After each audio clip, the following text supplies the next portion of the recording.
We have our next speaker, Alec Levenson. Alec is economist and senior research scientist at the USC Marshall Center for Effective Organizations, and he would be speaking about future-proofing people analytics. Is it correct? That is correct. At least I hope so, because that's what I prepared. Maybe you change your mind, have a second thought. I don't know. We can always do a quick pivot.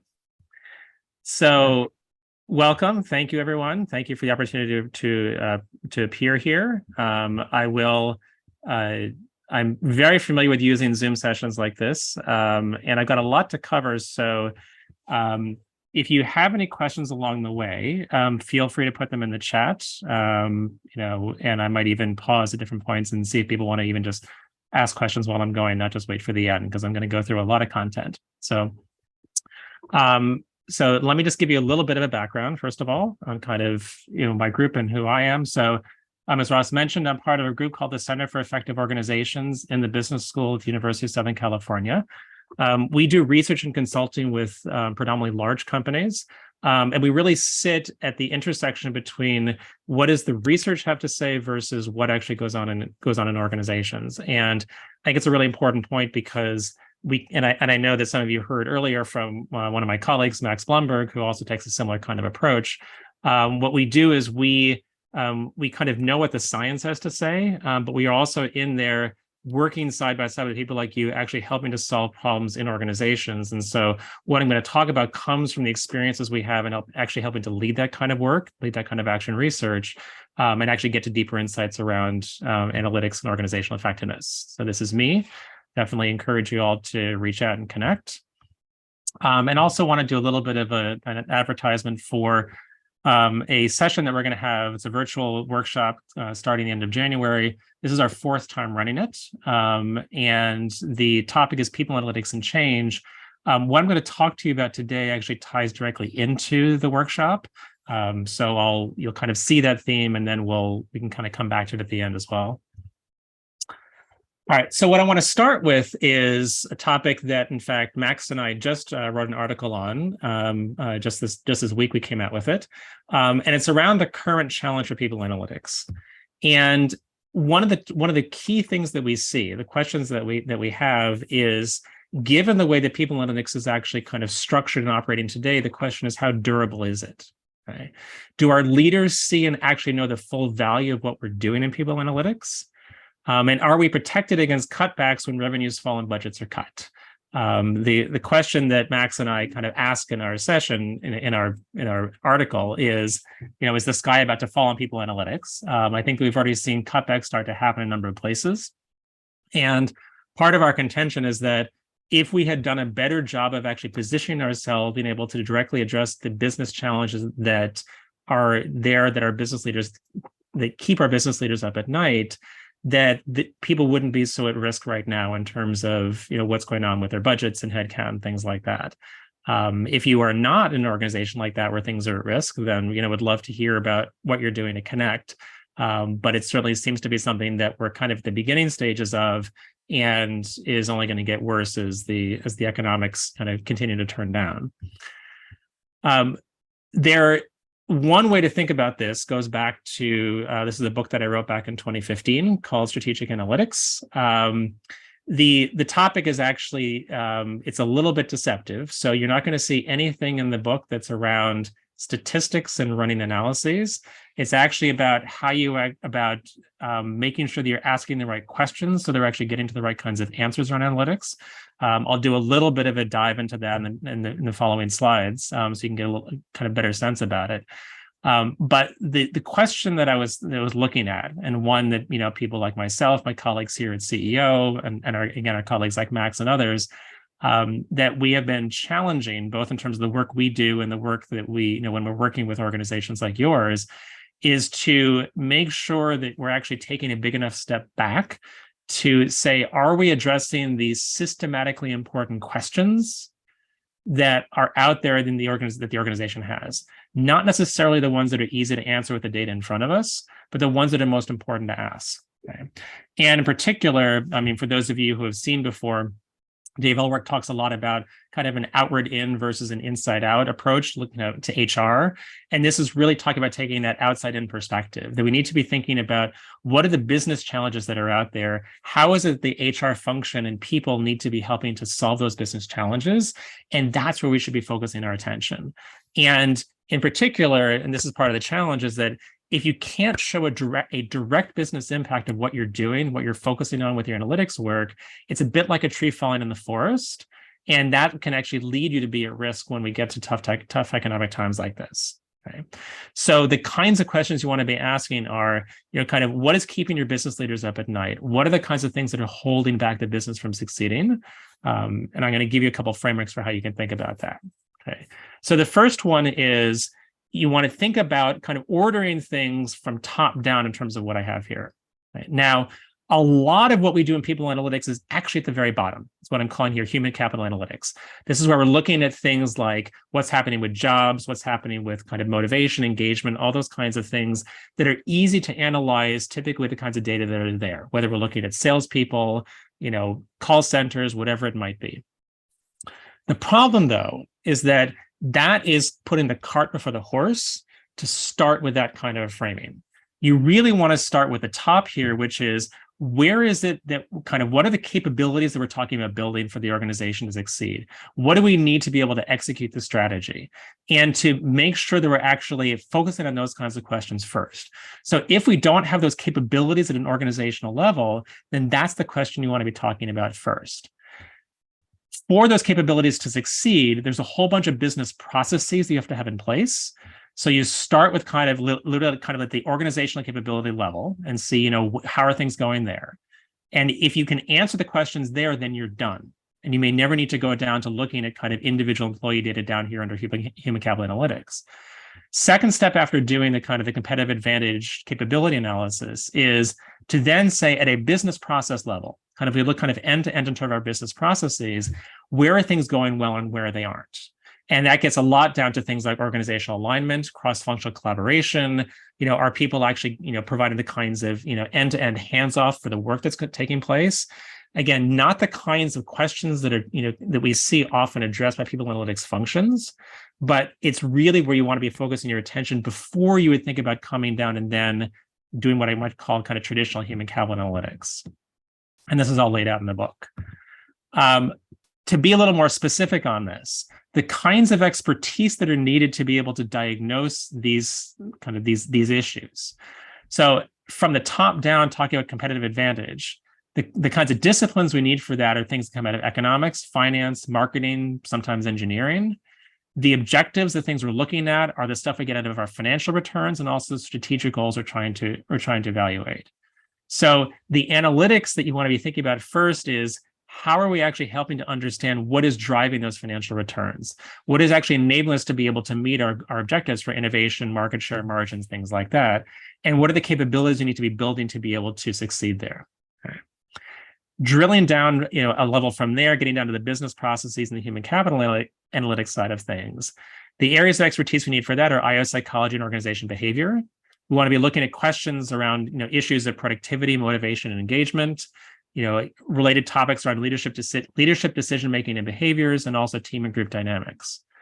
Now, if you look at this slide, in nowhere do I have data science listed. And that is actually a big challenge that we have, where I see more and more kind of data scientists getting hired into people analytics groups. And data science can be helpful, but it has to be framed and guided by these kinds of disciplines that actually are the ones that give us the frameworks and the hypotheses and the tests that we need to actually know, are we getting the results that we need for the organization? Okay.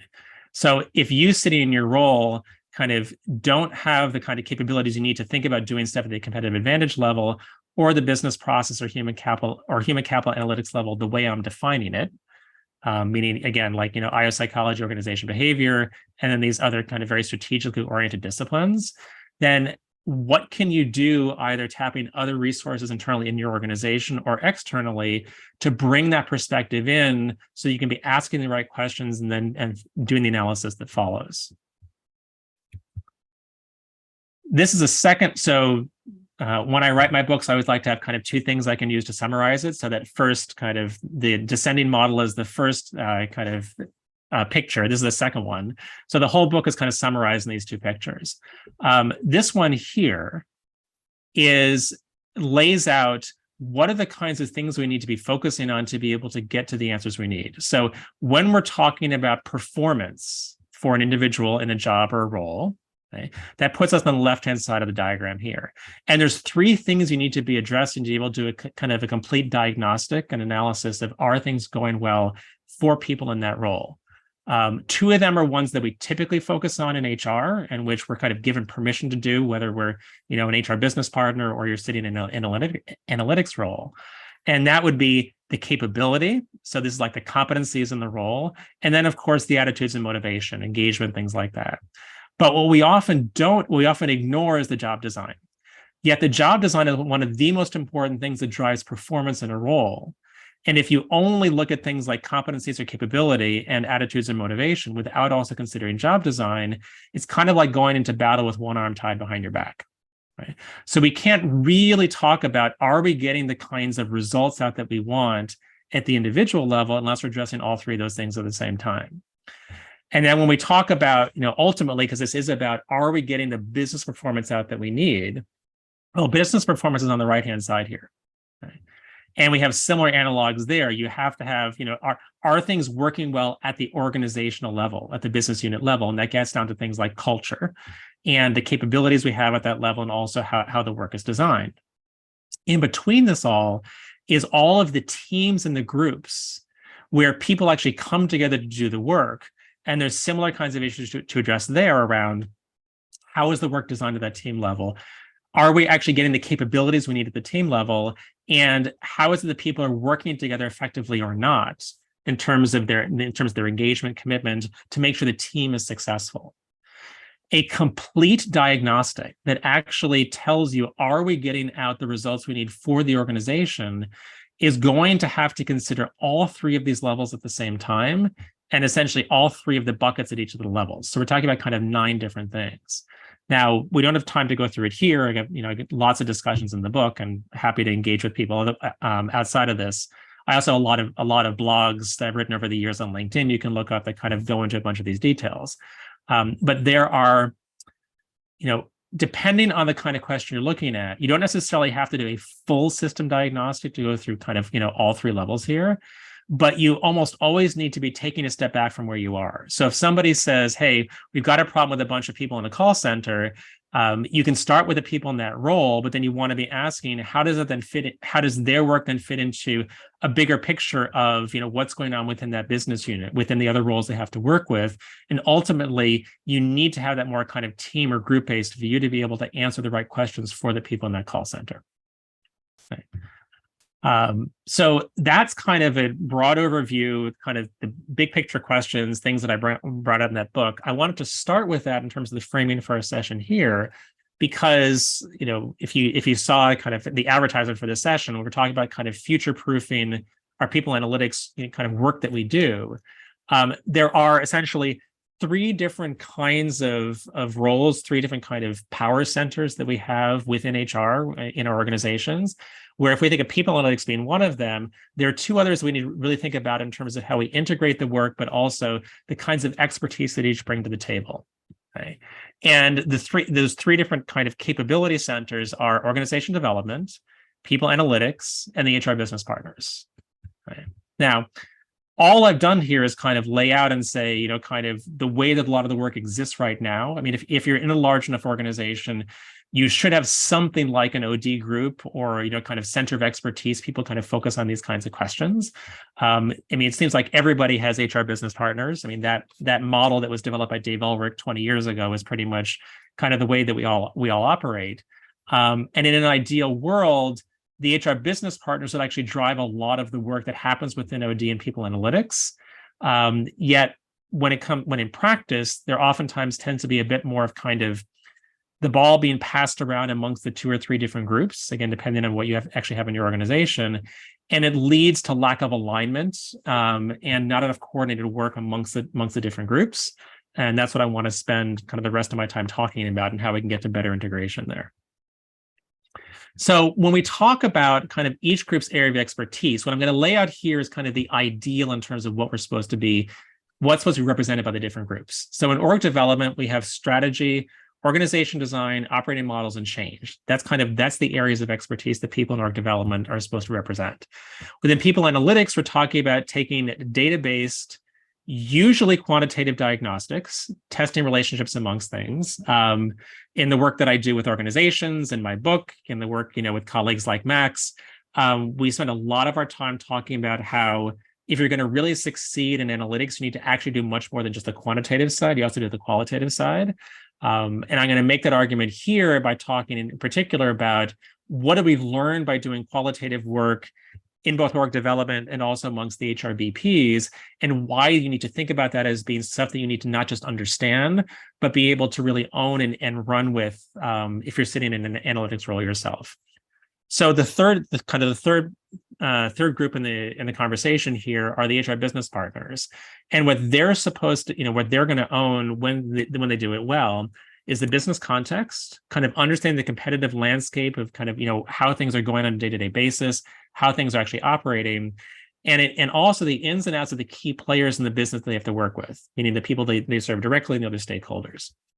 So in an ideal world, this is where each of the groups would excel if they're actually operating at the forefront of what they should be doing. And what we need to have is to have integration and learning that goes kind of from the org development people and the HRBPs to help people analytics. But the reality is that, again, today there is too much of there being kind of a hot potato pass back and forth. So people analytics might sit back and kind of wait for the questions to be defined for them, or you might go ahead and kind of forge ahead, find a stakeholder, do an analysis you think is really interesting. But if you're not engaging early on the people who are in the HRBP roles and in org development, then you can be setting yourself up so that you're either not asking a deep enough set of questions, and or that you're not going to be engaging stakeholders in the right way so they will actually act on the results that you want them to act on. Right? And so it's not so there's a two points here. One is that kind of if you're sitting in an analytics role and you haven't done this other kind of work as an HR business partner in org development, you need to really deeply understand what those kind of areas of expertise are and how to leverage them. But you should also have as a personal development goal that you should be learning as much as possible in those different areas, because you really need to be able to fully assimilate those areas of expertise.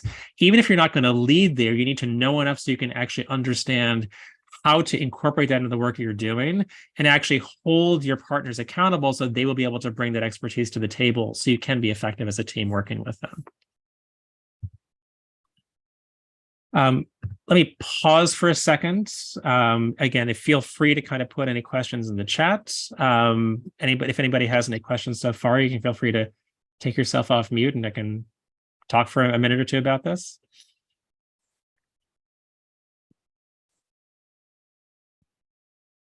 Please go ahead if you have a question.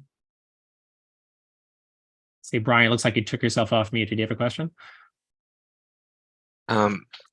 By accident, but I do have a question. Well, by all means, it's the accidental question. Go for it. There you go. It's similar to what I was going to ask David before. So when you look at these three groups, org development, people analytics, HR business partners, how do you see recruitment? Because I'm the VP of talent acquisition in my current role, and we are redefining what that is and looking at upskilling our teams and all the things to get on board with a lot of this. How do you see recruitment and talent acquisition playing into this landscape?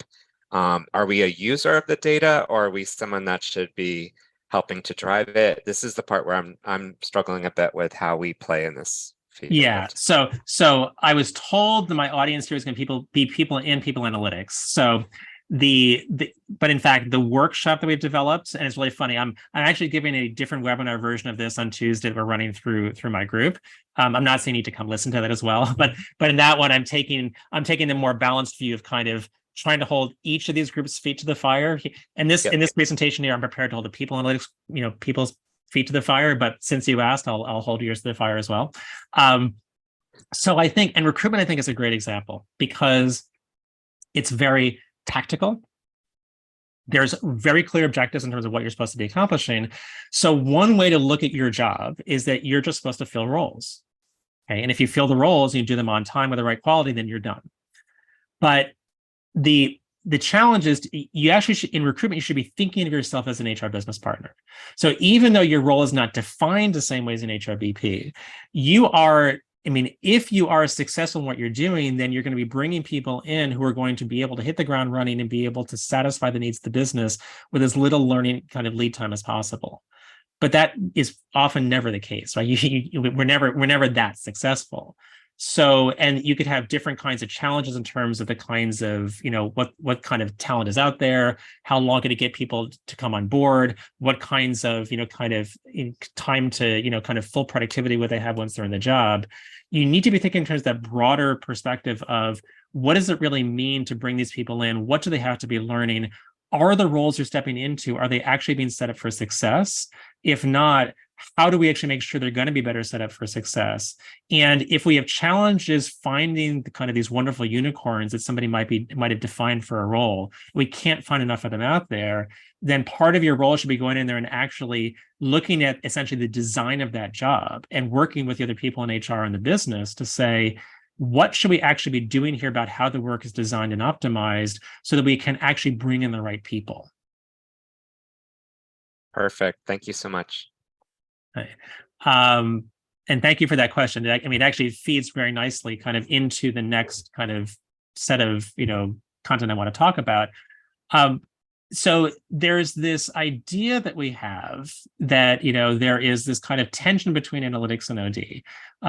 And I apologize also, again, as I said, I'm a lot of the content I'm drawing from here, I literally got over like six sessions over, 3 hours each over 6 weeks. Over 3 weeks, 2 sessions per week. So I'm giving you a bit of a sampling here. So if it feels a little bit like sipping from a fire hose, I apologize, but you'll get access to the slides afterwards, and there's other readings and stuff you can follow up with.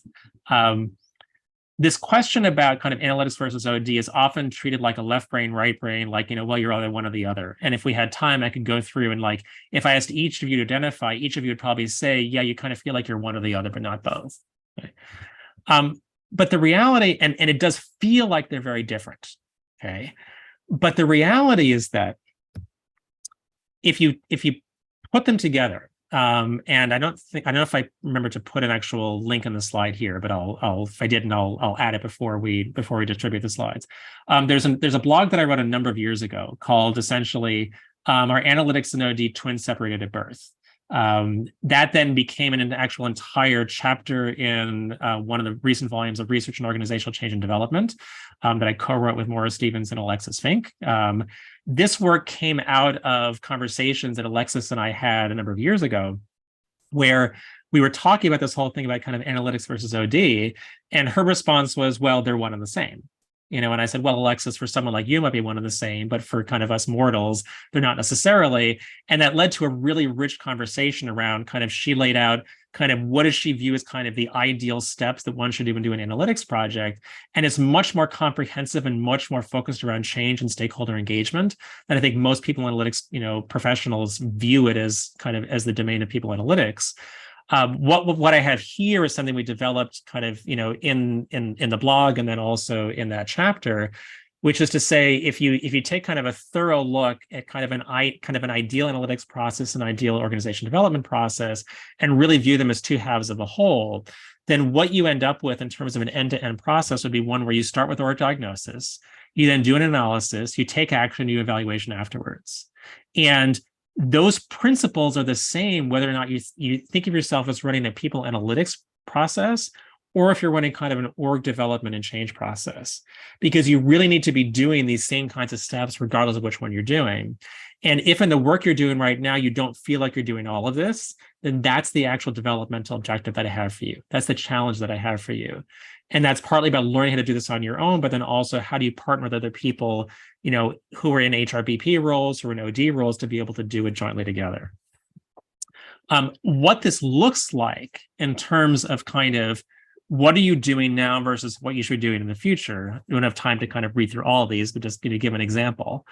On the first, kind of going from the first row here.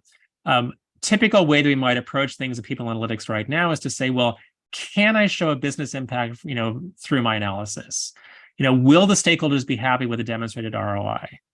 And I see a lot of that happening. So people saying, well, we've got a question here, whether it's around turnover, engagement, whatever it is. And if we can come up with some kind of a story about how that should help the business, that oftentimes is what we kind of view as, well, that's a good enough ROI. And I want to challenge you on that. Even if you have a really cool analysis you can do around turnover, engagement, whatever it might be, the question is, would that analysis actually give you the kinds of insights you need to be able to address the really pressing business issues that are keeping your leaders up at night? Because if it won't, then it's probably not worth doing. Even though you might make some people happy with it, it's not really going to provide that true deep value added that you need to be able to do. And there's similar kinds of challenges here that we have, as you can go through kind of each of these rows here. But a bunch of the questions I have here are actually going to be, we're going to go through them in depth as I go through the rest of the content. What I want to do now is I want to kind of show you what are some of the tools and the frameworks that are used, particularly in organization development and also by HR business partners when they're being really strategic. So that those of you who are sitting in people analytics roles who might not be that familiar with them, you can start to get a little bit of an introduction to them. Okay. So here's one example, which is, and this is a change model. This one comes from Lewin, and it's a very classic kind of unfreeze, change, and refreeze. And if you look at what are the different kinds of things in here, when you think about kind of how you're dealing with stakeholders within an analytics role, okay, if someone comes to you and says, I want, analysis on X, well, the question should be, first of all, what are the needs that you're trying to address with that analysis? Okay, what is the actual kind of need for change there might be in the business? And so that's part of the first step over here, which is kind of recognizing the need. Okay, if they come to you and say, yeah, we need to deal with this, say, motivation or turnover problem, the question then is, well, is that actually what the business really needs? Okay, is that actually kind of determining what you really need to change? And as part of your diagnosis, what you need to be understanding is also, where is it that kind of the current way that things are oriented? And the answer in the question in the chat is yes. The slides will be available after the presentation. We will send them along within, at least a few hours, if not the next day. So, and part of the stakeholder engagement you really should be doing as someone sitting in people analytics is thinking about all these questions here as part of the kinds of diagnosis and engaging with stakeholders when they come to you with a problem. Okay.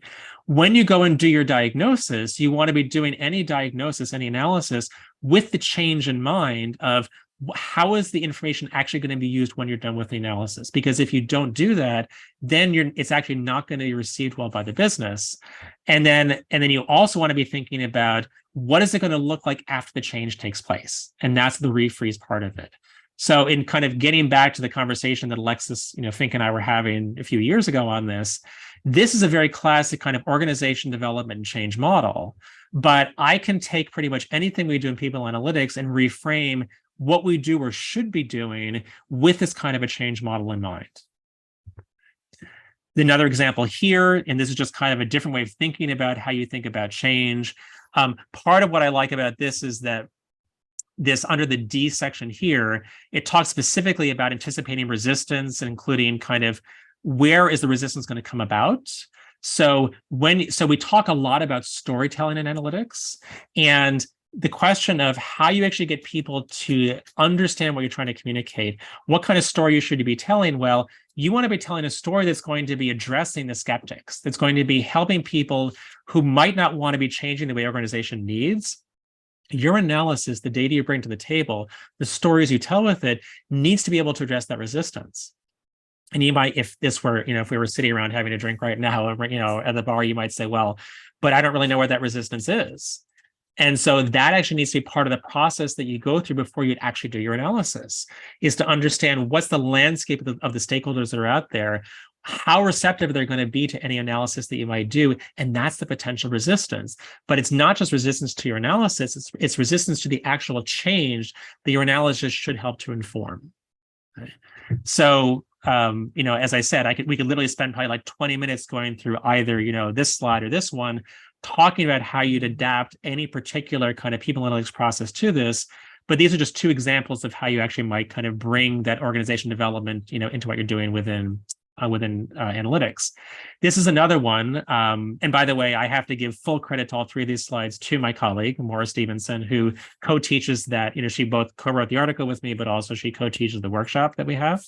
And these are actually examples of the kinds of tools she uses. I like this one in particular because kind of when things are going well in terms of vision, skills, incentives, resources, and action plan in the organization, that's when you actually have success in what you're trying to accomplish. And what this kind of diagnostic here says that if you're missing any one of these, if you're missing an action plan, then you get to false starts. If you're missing resources, then you get to frustration, kind of, all these things. You could use this kind of a template as a diagnostic. So you can go out there and you can measure either through surveys or through interviews, kind of where is it that the organization or the particular business unit that you're working with might be set up for success, and where is it that some of these things might be missing.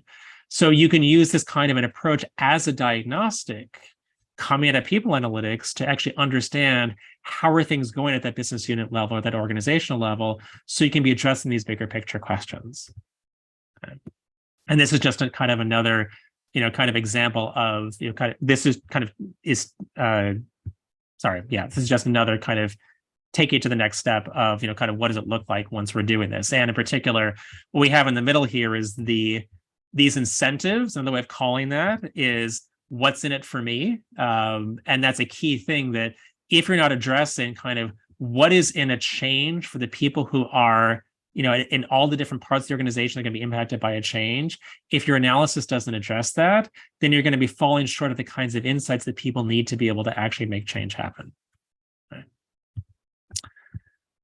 There's just more of that. Okay, so again, apologies for having to go through quickly, but I want to make sure you all get a flavor of this so you can, be able to use the slides afterwards. When we're talking about doing kind of an integrated approach for doing organization development analytics, I want to actually give you a couple of examples, in particular ones that come out of the team space. So this is an example that is used a lot within organization development, and also by some HR business partners when they've got some really good training in these team performance models or team change models. This is very much a model of change. So when you're talking about teams, you kind of start with the orientation, trust building, goal clarification, commitment, implementation, high performance, and renewal. So when things are working well and you get kind of a high performing team, these are the kinds of stages you're going through. Well, if you think about, so you can use this as a change tool, but you can also use this as a diagnostic tool as well. So if you're faced with a team or with a business unit with a bunch of teams, and you want to understand kind of where they are in terms of how well they're performing together, there's different kinds of measurements and diagnostics you can do to see, well, have we been oriented appropriately? Has trust been built? Have goals been clarified? Do we have the commitment we need? Are we actually kind of implementing and integrating well? Are we performing well together? And then are we kind of being able to kind of fully renew and do that? These are all things we can measure. And in particular, and I'm not necessarily advocating for any one particular model. This happens to be a particular one. It's the, Drexler-Siblet, but there's a lot of different kinds of models that are out there, different ones you can use, different vendors. There's also a lot of these, to be honest, a lot of these team performance measures they're really kind of open source, and they come out of the research literature. So you don't have to go with the one that's, trademarked or, someone claims is their intellectual property. But, this example, the kinds of questions that are there, you literally, so in these diagnostics, you can actually use a vendor like this one, where they would have specific questions they ask. And those questions actually come from, from survey items. A lot of these are validated out of the research literature. And it's questions like, the purpose of our team is clear to me. We have a clear set of goals, things like that. And you can then use those both as a feedback device. So in this particular case, these are the scores for an individual team. And so if you're an OD or an HR or an HRBP person, you can use this as kind of an intervention to give feedback to the team. But if you're thinking about this in terms of kind of a quantitative diagnostic, you can also do it in terms of actually saying kind of, here are like the different scores that we're getting and how different people in the team are responding. And so if you're getting cohesion or not within the team, that's actually a really good indication of, are you actually getting the kind of alignment you need? So thinking of, and another thing is that for those of you who kind of come from more kind of traditional data science or analytics roles, you might look at something like this and say, well, if we measure a bunch of questions on, say, interdependence, then we might just want to know, is the team scoring high or not? Well, looking at the average of how people respond to a bunch of questions like this is one way of thinking about how well things are going. But you can end up with a high average score and you get a lot of dispersion within the team. And so if you have, say, 6 people on this team and you're getting these kinds of answers out where one person's giving you a 5, the other person's giving you a 10 on a 1 to 10 scale, that actually is a sign that there could be something wrong. And so you can use this kind of a quantitatively based diagnostic. You're actually going to, collecting data, but rather than feed it back of just saying, oh, well, here's your average score, you actually kind of dig a deeper into the data and almost more at a qualitative level to say, how is it kind of, what's the relationship among the people on the team in terms of how they're responding?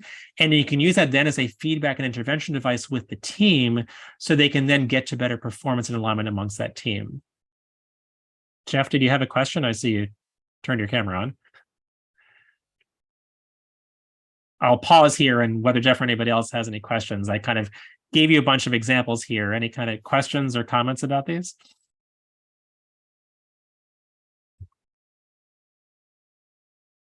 Is what I'm saying makes sense in terms of kind of challenging for those of you particularly kind of sit in traditional people analytics roles, kind of, have you seen these kinds of things before? Have you thought about using them where you've got different kinds of change models, different kinds of things like a team performance model? These are all tools that are out there that don't come kind of as part of the traditional toolkit we think about for people analytics, which I really want to challenge you to think about. These are the kinds of things you want to be thinking about and implementing as part of your toolkit, because it's a really important part of understanding what's actually driving the behavior and the outcomes that we see, particularly if we're trying to improve performance that's happening in our teams and in our business units.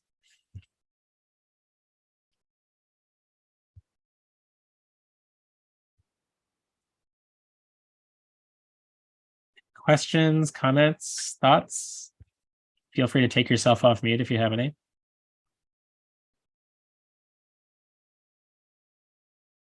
Okay. And as I said, feel free to put questions in the chat if you like. This is just a little more kind of more examples of kind of how you can use something like that team performance model to kind of, look at different kinds of responses amongst the different people in a team and how to use them. What I want to do now is pivot a little bit. And I already talked about, I mentioned the idea of doing kind of qualitative analysis. Certainly when we're doing this kind of an assessment, which is based on data we collect from a team, but we're really using as kind of an intervention with the team, that's kind of a qualitative, part qualitative, part quantitative intervention. A key part of the work that we do in people analytics really needs to be qualitative and not just quantitative. And I want to show you kind of why that's the case, and particularly thinking about, so if we go back, if you think about that, the kind of the causal model of business unit performance I showed, which came out of my book, which has performance at the role level, at the team or group level, at the business process level. What I'm doing here is I've kind of taken those 3 levels, actually made 4 different levels. So role or job level, team or group level, business process or business unit level, and the whole organization. Okay. So these are kind of 4 different levels at which work takes place, and which we need to be doing diagnostics if we really want to understand what's driving the performance that we see in the organization. How can we improve the performance? What I want to point out is that for all of these levels, there is an absolute opening and sometimes even a mandate that we do qualitative methods. Now, when we're talking about the role or the job level, there's a lot that we can do on the quantitative side. So there's archival data, there's surveys, and that's a lot of what people do to be able to actually kind of do analysis within people analytics. But if you notice here, the kinds of categories I'm putting these into, I'm going to make a pretty strong claim, and I'm going to say that if you only rely on quantitative data, even if you're looking at a job, that the only thing you can really use it for is for exploratory work or exploratory and maybe diagnostic work if you're also doing surveys. But anytime if you're just going to say archival data that you have, data you have on performance, data you have, on that's coming out of your systems, it's really hard to actually get to the true diagnoses of what's going on and driving performance, even for people in just one job, if you're only going off of the archival data. You need to be relying also on, some kind of survey data, whether it comes out of your kind of regular employee survey or you're collecting data new. But you also need to be doing interviews with people who are in the role, people who are, who are their peers, the people they work with, their managers, to be able to really understand what's actually driving things in the system, to be able to understand what are the kinds of hypotheses we should be testing. And a lot of that comes from actually, again, talking to the people in the roles. So, I mean, I have done more projects over in my 23 years plus of doing this kind of work. I've done more projects than I can count. Tons of fancy statistical methods, but always I'm including interviews and conversations with people who are in the role, with their managers, because otherwise I don't know the right analyses to run. I don't know how to actually frame things to be able to get the right questions. The same kind of thing applies at the team level. So there's similar kinds of analogies around. You can do exploratory and diagnostic work, looking at things at the team level, or kind of issues within a team or across teams. But you also need to do interviews and to go and kind of understand what's happening at that team level with the qualitative approaches as well on the right side here. So at the role level, the job level, and for the team and group level, it's a mixed method approach. You want to be doing both quantitative and qualitative. Once we go above that, and we're talking about doing things at the business process, the organizational level, there is almost nothing you can do to reach any conclusions using quantitative data at the business process and the organizational level, using only the quantitative data. You have to be using qualitative methods. And the reason for this, for those of you who are statistically trained, the reason for this is basically it's a small sample problem. Right? At a business process or a business unit or organizational level, I essentially have one observation. I have one business process, or I've got one business unit or one organization, and there simply are not enough degrees of freedom in a statistical sense to be able to do an actual statistical analysis on that. Certainly, we can do a time series analysis looking at lots of data repeatedly over time, but the repeated data over time still doesn't tell you kind of what are the explanatory variables you want to be using to explain why things change the way they do. And there's never enough degrees of freedom to be able to put every variable into a quantitative model that you'd want.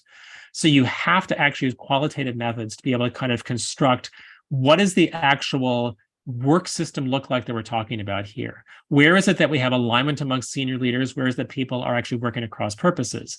Where is it that, say, our matrix reporting relationships are working well or not? All of these are the important questions we have to ask to actually say what's going on, well or not at the business process, business unit, organizational levels. And that's all qualitative.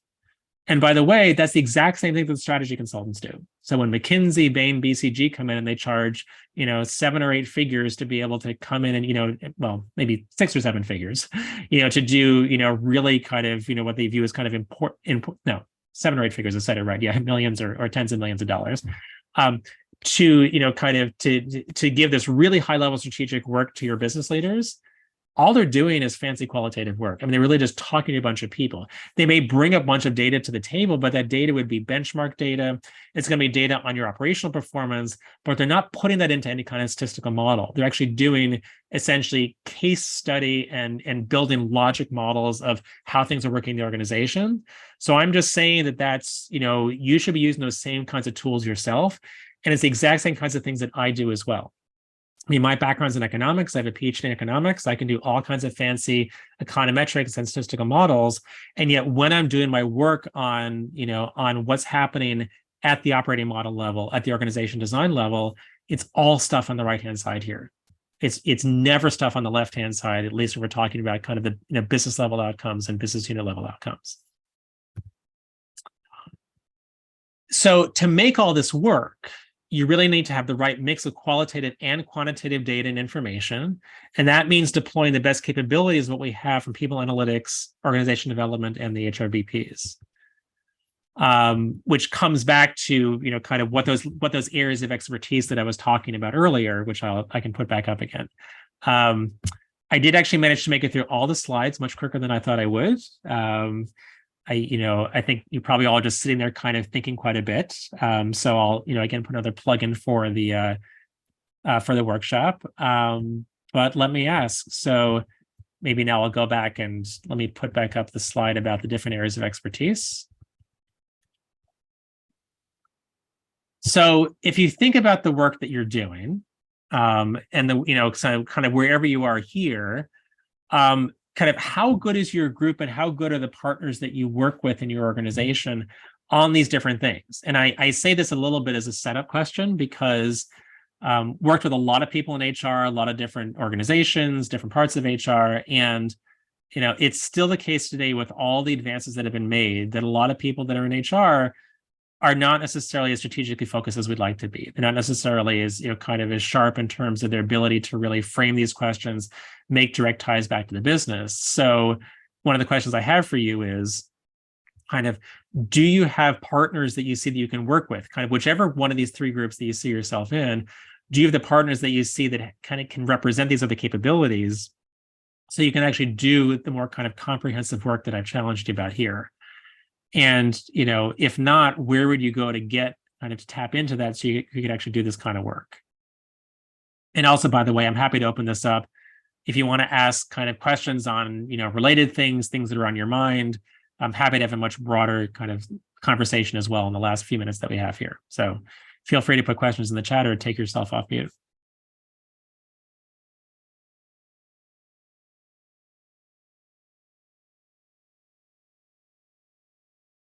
So Susie, I don't know if you are off mute because you want to ask a question or if it's just accidental, but feel free if you'd like to ask something.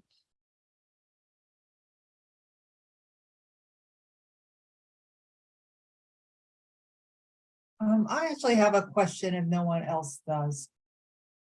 When it comes to HRBPs, I know they're, pretty much part of the HR landscape, the people analytics part of the HR landscape. But the org development just seems to me that is beyond the scope of HR. So how do you build that section? How do you build the org development arm to work for you? So I would think that's like the finance people, the management, Yeah, so that's a really great question. So what I'd say is that some organizations actually have an organization development group. But you're absolutely right that, so what I have listed here when I say the kind of they're responsible for strategy, org design, operating model, and change, it's not that they necessarily drive that, but that when you have people who are skilled in organization development, those are the areas that they will take the lead on understanding.